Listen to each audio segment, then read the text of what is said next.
Welcome to विद्यालय study point. आज की इस वीडियो में हम डिस्कस करने वाले हैं क्लास 11th का न्यू सिलेबस। और ये सिलेबस आपका 2024 और 25 के सेशन का रहने वाला है। आज की इस वीडियो में हम हिंदी इलेक्टिव का सिलेबस डिस्कस करेंगे। इससे पहले हमने ऑलरेडी इंग्लिश जो है कोर का डिस्कस किया हुआ है। आपको उसका लिंक डिस्क्रिप्शन में मिल जाएगा, या अगर आप वीडियो को एंड तक देखते तो वहाँ पे आपको वीडियो मिल जाएगा। चलिए आज की इस वीडियो में हम डिस्कस करेंगे जो 2024 और 25 का जो सेशन रहने वाला है उसके अंदर कौन कौन से चैप्टर्स आपके कट गए हिंदी में एंड कौन कौन से चैप्टर्स आपको पढ़ने होंगे। ये सिलेबस आपका फाइनल एग्जाम्स के लिए सिलेबस है जो आपका होता है फरवरी मार्च में, उसका सिलेबस है। तो इसको आपको अच्छे से समझना है एंड एक ही बार में हम डीप सिलेबस को डिस्कस करेंगे अच्छे से कि साल भर में भी आपको कोई परेशानी ना हो सिलेबस को लेकर। चलिए आगे की तरफ चलते हैं। एंड अगर आपका कोई डाउट रह जाता है सिलेबस से रिगार्डिंग या कोई और भी डाउट है जो स्टडीज को लेकर है आपका, तो आप मुझसे इंस्टाग्राम पे पूछ सकते हैं। ये मेरी इंस्टाग्राम आईडी आपके सामने है। कोई भी बच्चा क्लास 11th में है और हमारा टेलीग्राम चैनल ज्वाइन करना चाहता है जहाँ पे हम जो भी हमारे नोटिफिकेशन रहते हैं या पीडीएफ हो गए या नोट्स हो गए हम प्रोवाइड करवाते, वो हमारा टेलीग्राम चैनल है VSP क्लास 11th ग्रुप करके ये नाम है। अगर आप टेलीग्राम पे सर्च करेंगे तो वहाँ पे आपको एक ग्रुप मिल जाएगा, तो वहाँ ज्वाइन कर सकते हैं आप। चलिए सिलेबस की तरफ आते हैं। एंड सिलेबस में आपको पता होगा अंतरा और अंतराल, क्योंकि आप क्लास 10th से 11th में आए तो आपको बुक पता होनी चाहिए कौन कौन सी आपकी किताबें हैं। तो हिंदी इलेक्टिव के बारे में हम डिस्कस कर रहे हैं। तो इसके अंदर दो किताबें हैं, एक का नाम है अंतरा एंड दूसरी का नाम है अंतराल। एक एक करके हम डिस्कस करते हैं दोनों को, कौन कौन से चैप्टर आपको पढ़ने हैं। ठीक है, चलिए सबसे पहले हम अंतरा की तरफ आते हैं। एंड अंतरा को अगर हम देखें तो दो पार्ट में डिवाइड करते हैं, जिसके अंदर एक तो आप गद्य खंड कहते हैं एंड दूसरा अगर हम देखें तो उसका जो होता है वो होता है काव्य खंड। ठीक है, तो दो पार्ट के अंदर ये अंतरा वाली किताब रहती है। अगर मैं आपको इजी वे में समझाऊं तो अंतरा अगर हम देखें तो एक तो चैप्टर्स वाला जिसके अंदर स्टोरी होता है एंड दूसरा जिसके अंदर कविताएं होती है। ठीक है, तो ये तो एक हो गई ये आपकी स्टोरी वाली कहानी आप लेके चल रहे, ये कहानी वाले चैप्टर्स होंगे। तो इसके अंदर अगर हम देखें चैप्टर्स तो प्रेमचंद्र जिसके द्वारा लिखा गया है ईदगाह, ये आपका पूछा जाएगा। दोपहर का भोजन जिसके राइटर है अमरकांत, हरिशंकर परसाई जी का टॉर्च बेचने वाले, रांगे राघव जी का जो है गूंगे, सुधा अरोड़ा ज्योतिबा फूले, ओम प्रकाश वाल्मीकि खाना बदोश, पांडे बेचन शर्मा उग्र उसकी माँ, और भारतेंदु हरिश्चंद्र जिनका लिखा हुआ है भारत वर्ष की उन्नति कैसे हो सकती है। तो ये आपके क्या है चैप्टर्स है जो आपको पढ़ने हैं। एंड ये आपका 2024 और 25 का जो सेशन होगा, जो फाइनल का एग्जाम होगा, उसके अंदर यहाँ से क्वेश्चन पूछे जाएंगे। एक और चीज मैं आपको डाउट क्लियर कर देता हूँ। अगर किसी भी बच्चे के पास ओल्ड बुक है, पुरानी बुक है, क्योंकि ये जो बुक हम ले रखे अभी तक जो आप ये देख रहे होंगे, ये जो फ्रंट पे इसका रहता है चैप्टर वाला, जिस जहाँ पे चैप्टर्स बताए होते हैं कि कितने चैप्टर्स है, इस ये आपकी न्यू बुक है। तो इसके अंदर जो चैप्टर आपके कट गए वो ऑलरेडी यहाँ पे नहीं दिखाए हुए। बट आप थोड़ा वेट करिए, मैं आपको ओल्ड बुक की तरफ भी ले चलूंगा आगे की तरफ, तो आप वेट करिए। बाकी ये आपका जो है चैप्टर पूछा जाएगा गद्य खंड से। चलिए आगे की तरफ चले हम, तो आता है दूसरा काव्य खंड। ठीक है, इसके अंदर देखिए हम तो कबीर जी के जो है लिखे हुए आप यहाँ पे देख सकते हैं, सूरदास जी का देव, सुमित्रा नंदन पंत जी का महादेवी वर्मा, नागार्जुन, श्रीकांत वर्मा और धूमिल, ये आपके जो है पूछे जाएंगे काव्य खंड से जो फाइनल एग्जाम है उसमें। चलिए ये आपके क्लियर हो गए डाउट। ये आप लिख सकते हैं अपनी कॉपी में नोटबुक में कि ये आपके चैप्टर जो है पूछे जाएंगे, एक तो गद्य खंड से एंड दूसरा जो है काव्य खंड से। बाकी जो चैप्टर कट गए हैं वो मैं आपको आगे दिखा दूंगा ओल्ड बुक निकालकर, क्योंकि ओल्ड बुक के अंदर ज़्यादा चैप्टर्स थे एंड न्यू बुक के अंदर जो चैप्टर कट गए वो ऑलरेडी यहाँ पे नहीं दिए हुए, तो मैं ओल्ड बुक की तरफ भी ले चलूंगा। चलिए आगे की तरफ चलते हम। अब आते हम अंतराल जो किताब है आपकी इसकी तरफ। एंड अंतराल में अगर हम आए तो इसके अंदर पहले 3 चैप्टर हुआ करते थे, एक कट गया तो 2 चैप्टर आपको पढ़ने हैं। एक तो हुसैन की कहानी अपनी जवानी है और दूसरा है आवारा मसीहा। तो ये अंतराल से आपके पूछे जाएंगे। चलिए आगे की तरफ चलते हैं। अब हम तीसरी जो किताब रहती है हिंदी के अंदर, काफ़ी ज़्यादा बच्चे इस चीज़ को नोटिस नहीं करते, तीसरी भी किताब है आपकी अभिव्यक्ति और माध्यम। ये आपकी तीसरी किताब है जो आपकी इसके अंदर देखिए हम जनसंचार माध्यम और लेखन, सृजनात्मक लेखन और व्यवहारिक लेखन, ये टॉपिक रहते हैं। एंड ये इस वाली किताब के अंदर आपके कौन कौन से चैप्टर्स पूछे जाएंगे। अगर आप सिलेबस की तरफ जाएंगे तो सिलेबस के अंदर भी आपको बताया गया होगा, या एनसीईआरटी की अगर आप वेबसाइट पे जाते हैं और वहाँ से अगर आप बुक डाउनलोड करते हैं एनसीईआरटी की, तो ये क्लास 12th एंड 11th दोनों के लिए होता है, बट यहाँ पे लिख दिया होता है, जैसे कि मैं यहाँ पे आपको काट के जो है दिखा रहा हूँ, जिसके अंदर सिर्फ 11th का है, इसमें 12th का भी इसी बुक में दिया होता है एंड वहाँ पे लिख दिया होता है। जैसे अगर हम देखें 11th में जनसंचार माध्यम से पूछा जाएगा एंड यहाँ पे लिखा भी हुआ है कक्षा 11वीं के आधार और ऐच्छिक पाठ्यक्रम के लिए, यानी इलेक्टिव और कोर दोनों के लिए ही ये जनसंचार माध्यम पूछा जाएगा। पत्रकारिता के विविध आयाम हो गए, ये आपका यूनिट 1 है, जनसंचार माध्यम और लेखन। इसके अंदर आपको 2 चैप्टर्स पढ़ने हैं। दूसरी इकाई की तरफ आए जिसका नाम है सृजनात्मक लेखन। इसके अंदर डायरी लिखने की कला हो गया और कथा और पटकथा, ये आपके पूछे जाएंगे 2 चैप्टर। इकाई 3 की तरफ आए तो इसके अंदर जो है कार्यालय लेखन और प्रक्रिया है और 15वां जो चैप्टर है संवृत्त है। तो अगर आप देख रहे होंगे पहला चैप्टर, दूसरा चैप्टर, फिर 9वां 10वां कैसे आ गया, 14वां 15वां कैसे आ गया, इनके बीच में 12th क्लास के लिए दिया हुआ था, क्योंकि अभिव्यक्ति और माध्यम की जो किताब होती है वो 11th और 12th के लिए एक ही होती है।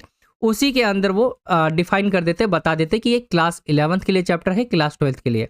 तो जो आपका सिलेबस में दिया हुआ है अभिव्यक्ति और माध्यम से, तो ये चैप्टर्स आपको पढ़ने होंगे। आई होप कि आपको तीनों बुक क्लियर हो गए होंगे। चलिए अब हम आते हैं ओल्ड बुक की तरफ। अगर किसी बच्चे के पास पुरानी किताब है एंड उसको जानना है कि उसके कौन कौन से चैप्टर कट गए, वैसे तो जो मैंने आपको बताया है उस पर आप टिक लगा लेंगे तो वो आप सिलेबस समझ सकते हैं। बाकी जिन बच्चों को समझना है कि आपके कटे कौन कौन से चैप्टर से, तो यहाँ पे देखेंगे प्रेमचंद्र हो गया, अमरकांत जी का, हरिशंकर प्रसाई जी का, ये चैप्टर्स वही है गद्य खंड वाला। इसमें कटा कौन कौन सा है, तो यहाँ पे देखेंगे आप, ये है आपका गजानन माधव मुक्तिबोध नए की जन्म कुंडली 1, ये वाला चैप्टर कट गया है। अगर आप न्यू बुक में हमने डिस्कस किया था तो वहां पे ये चैप्टर नहीं था, तो ये आपका कट गया है। आगे की तरफ अगर हम चले तो आगे आपका जो है काव्य खंड है एंड काव्य खंड के अंदर भी कटे हुए हैं। जैसे कि अगर हम देखें तो महादेवी वर्मा जी का सब आंखों के आंसू उजले, ये कटा हुआ है आपका। पद्माकार जी का कटा हुआ है। तो मैं आके आपको जो है, जैसे नरेंद्र शर्मा का नींद जो है उचट जाती है, तो ये आपके कटे हुए, ये तो आपका पूरा कटा हुआ है। महादेवी वर्मा का जो है सिर्फ एक, ये 2 भाग है इसके, तो सब आंखों के आंसू उजले, ये वाला कटा हुआ है। एंड नरेंद्र शर्मा का नींद उचट जाती है, तो ये कटा हुआ है। बाकी मैंने आपको दिखा दिया था काव्य खंड में, जो आपका नई बुक है उसके अंदर ये चैप्टर्स दिए हुए नहीं थे। चलिए मैं आपको एक लिख के भी यहाँ पे दिखा दिया हूँ कि कौन कौन से चैप्टर आपके कटे हुए। जैसे ये आप देख सकते हैं, गजानन माधव जो है मुक्तिबोध का नए की जन्म कुंडली 1, ये वाला। पद्माकार का जो है और भांति कुजन में गुजरत, ये वाला। नरेंद्र शर्मा का नींद उचट जाती है। और महादेवी वर्मा का जो है, यहाँ पे अगर हम देखें तो महादेवी वर्मा का भी कटा हुआ है, सब आंखों के आंसू उजले।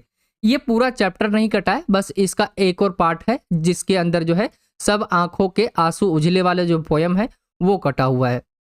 तो ये आपके कटे हुए चैप्टर्स है। चलिए आगे की तरफ चले हम अंतराल बुक की तरफ। तो अंतराल के अंदर मैंने जैसा कि आपको बताया कि 3 चैप्टर हुआ करते थे, लेकिन अब ये 2 रह गए। अंडे के जो छिलके है, ये वाला चैप्टर, ये आपका कट गया है। बाकी आपके ये 2 चैप्टर्स पूछे जाएंगे फाइनल में। चलिए आगे की तरफ आते हम। एंड यहाँ पे भी बताया हुआ है आपका इस अंतराल वाली बुक का कि एक चैप्टर कटा हुआ है, कौन सा है वो, अंडे के छिलके। चलिए ये आपका पूरा सिलेबस कंप्लीट हो गया है। लेकिन मैं आपको इम्पोर्टेंट जो इसके अंदर और भी चीज़ है, जैसे कि आपका क्वेश्चन पेपर कैसे बनेगा, वो भी हम डिस्कस कर लेते। इससे आपको पता चल जाएगा कि आपको पूरे साल फोकस क्या करना है, किस चीज़ पे स्टडी करनी है आपको, तो वो चीज़ें भी आपको पता चल जाएगी। तो हम क्वेश्चन पेपर पे भी एक बार फोकस करेंगे। उससे पहले अगर हम यहाँ पे देखें तो मैंने यहाँ पे दोनों ही किताब का ऐड कर दिया, जहाँ पे कटा कटा क्या क्या कटा हुआ है। जैसे नए की जन्म कुंडली 1, अगर आपकी ओल्ड बुक है तो ओल्ड बुक के अंदर जो है आपको दिखाई देंगे ये चैप्टर, न्यू बुक के अंदर नहीं दिखाई देंगे। आप कोशिश करिए कि आप नई बुक खरीदे। अगर किसी बच्चे के पास पुरानी किताब है तो वो चैप्टर्स जो है नोट कर ले, आपको ये चैप्टर्स नहीं पढ़ने हैं, ठीक है। जैसे महादेवी वर्मा का देखे तो यहाँ पे सब आंखों के आंसू उजले, ये पूरा पार्ट नहीं कटा है, बल्कि इसका एक अंश जो है वो हटा है। बाकी इसका पूरा पार्ट कटा है, इसका भी। और नींद उचट जाती है, ये भी पूरा पार्ट कटा हुआ है। एंड यहाँ पे अगर हम देखें अंतराल वाली का, तो अंडे के छिलके, ये जो है पूरा पार्ट कटा हुआ है। तो ये आपकी सिलेबस कंप्लीट हो गया है। आई होप कि आप समझ गए होंगे। बाकी आगे चलते हम कुछ इंपॉर्टेंट चीज़ आपके साथ और भी डिस्कस कर लेते। एंड कोई भी डाउट अभी तक रहता आपका तो आप मुझसे इंस्टाग्राम पे पूछ सकते हैं, ये मेरी इंस्टाग्राम आईडी है। एंड टेलीग्राम पे भी आप ज्वाइन हो सकते हैं। चलिए अब हम एक बार जो है क्वेश्चन पेपर की तरफ आ जाते हैं। इससे आपको पता चल जाएगा कि आपको पूरे साल क्या क्या पढ़ना है। एंड हिंदी के अंदर और जो लैंग्वेज सब्जेक्ट होते हैं जैसे कि इंग्लिश हो गया, हिंदी हो गया, उसके अंदर सिर्फ किताबों से ही क्वेश्चन नहीं पूछे जाते, बल्कि और भी चीज़ें हैं जहाँ से क्वेश्चन आपके पूछे जाते हैं। तो आइए हम उसको भी एक बार डिस्कस कर लेते। बाकी आप यहाँ पे देख रहे होंगे हिंदी ऐच्छिक कोड यहाँ पे दिया हुआ है। एंड यहाँ पे 11वीं कक्षा के लिए 2024 और 25 के बारे में यहाँ पे दिया हुआ है। ये क्वेश्चन पेपर का जो पैटर्न है यहाँ पे बताया हुआ है कि क्या क्या पैटर्न रहेगा। हम डायरेक्ट जो है आते हैं कहाँ की तरफ, क्वेश्चन नंबर 1 से आते कि कैसा कैसा पेपर बनाया जाएगा। यहाँ पे अगर आप देखेंगे तो यहाँ से आपका सेक्शन ए दिया हुआ है, यानी खंड का। इसके अंदर जो है 18 नंबर के क्वेश्चंस पूछे जाएंगे, जिसके अंदर आपका अपठित गद्यांश होगा, अपठित पद्यांश होगा। ये आपके 2 क्वेश्चन जो है पूछे जाएंगे। एंड ये 18 नंबर का आपका होगा, ठीक है। एक 10 नंबर का पहला, दूसरा 8 नंबर का, तो 18 नंबर का आपका ये होगा। चलिए आगे की तरफ आए हम, जो आपका सेक्शन बी होगा उसके अंदर जो हमने डिस्कस किया था बुक, अभिव्यक्ति और माध्यम, तो वहां से अगर हम देखें तो 22 नंबर का क्वेश्चन आपसे पूछा जाएगा, जिसके अंदर आप यहाँ पे देख सकते हैं जनसंचार माध्यम और लेखन, जो आपका पाठ दिया हुआ है, इससे पूछे जाएंगे, ठीक है। आगे की तरफ आए हम तो यहाँ पे दिया हुआ है सृजनात्मक लेखन से पूछा जाएगा, ठीक है। एंड यहाँ पे व्यवहारिक लेखन से भी पूछा जाएगा। तो मैंने आपको चैप्टर्स बता दिए हैं कौन कौन से चैप्टर आपको पढ़ने हैं, जैसे कि पहला, दूसरा, आपका 9वां 10वां हो गया और 14वां 15वां, इनसे पूछा जाएगा अभिव्यक्ति और माध्यम। इसके अलावा और भी चीजें जैसे कि औपचारिक पत्र हो गया आपका, जिसके अंदर जो है संवृत्त लेखन हो गया, जॉब लेटर, जिसको रोजगार संबंधी आवेदन पत्र भी कह सकते हैं आप। छठे की तरफ आए तो व्यवहारिक लेखन, प्रतिवेदन हो गया आपका, परिपत्र, पत्र, कार्यसूची, कार्यवृत्त, ये चीजें पूछी जाती है। 7वें की तरफ आए तो अभिव्यक्ति और माध्यम की जो पुस्तक है उसके आधार पे भी आपसे क्वेश्चन एंड आंसर पूछे जाएंगे। तो ये आपका सेक्शन बी कंप्लीट हो जाता है। एंड सेक्शन सी की तरफ आएंगे तो अंतरा और अंतराल, जो हमने बुक डिस्कस करा, उसके अंदर 40 नंबर के क्वेश्चंस आपसे पूछे जाएंगे। तो आप समझ सकते हैं जो आपकी किताब है, जो अंतरा और अंतराल है, उससे 40 नंबर का पूछा जाएगा। 22 नंबर का आपका जो है वो पूछा जाएगा अभिव्यक्ति और माध्यम का। 18 नंबर का जो है आपका पूछा जाएगा, जैसे क्वेश्चन नंबर 1 और क्वेश्चन नंबर जो 2 था वो आपका अपठित पद्यांश और गद्यांश, ये पूछे जाएंगे, ठीक है। एंड इसके अलावा जो आपका बच गया वो रह जाता है आपका 20 नंबर का प्रोजेक्ट फाइल, ये सब रह जाता है। तो उसके अंदर आपका इस तरह से आपका पूरा 100 नंबर का पेपर कंप्लीट हो जाता है। आई होप कि आप सिलेबस को अच्छे से समझ पाए होंगे।